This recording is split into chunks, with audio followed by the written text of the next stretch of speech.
ఆయన ఇంట్లో పిలిచి మాట్లాడారు కేసరిలో. అట్లే కావచ్చు, ఏ టైం వస్తుందో చూసుకుంటాను, నాకు ప్రేరేపణ ఎప్పుడవుతుందో అప్పుడు భగవద్గీత పట్టుకుంటాను. చిన్నప్పుడు అత్తగారు ఎప్పుడు చెప్పేవారే, అది భగవద్గీత చెప్తూనే పడుకునేది, లేకపోతే లేదు. ఒక శ్లోకం ఏదైనా తప్పు చేస్తే కొట్టేవారు, ఇసనకర్రతో బాగా కొట్టేవారు.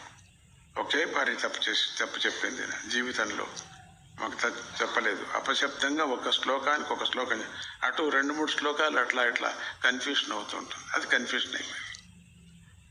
అందుకని అప్పటి నుంచి కోపం అట్లా ఉంటుంది. తర్వాత చూసుకుందాంలే. కృష్ణుడు ఎప్పుడు నా కృష్ణుడు, ఆ గురువు గారు ఏది చెప్పలేదే నువ్వు అనటం ఇక ప్రారంభమైపోయింది. అట్లా ప్రారంభమైపోయి అమెరికాలో నా ఎంట పడేవారు పిల్లలు, చిన్న పిల్లలు, చిన్నపిల్లల నుంచి హై స్కూల్ పిల్లల వరకు పడేవారు, కేంద్ర జోగిలాగా. చెప్పి ఎందుకు ఇట్లా పడుతున్నారు మీరు, అది కాక ఏముంది నా దగ్గర, మీకు ఏమో తెలియదు, అంతా పడు తాతాజీ వందల కొద్దీ పడేవారు. అది చూసి వాళ్ళు చేశా ఇవ్వటానికి. అయినా ఒక్కొక్క రోజు ఇవ్వకపోయినా కూడా ఫాలో అయిపోయేవారు.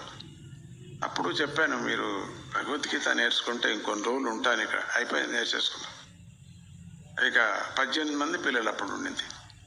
18 ఒక అధ్యాయానికి ఒకరు మళ్ళా 8 మంది నుంచి 18 మంది పిల్లలు నేర్చుకున్నారు. ఈరోజు కొన్ని వేల మంది అందరూ ఎన్నుకోరు. చాలా సంతోషం. అట్లనే సౌందర్య లహరి ఎంతమంది ఇప్పుడు నేర్చుకుంటున్నారు. అక్కడ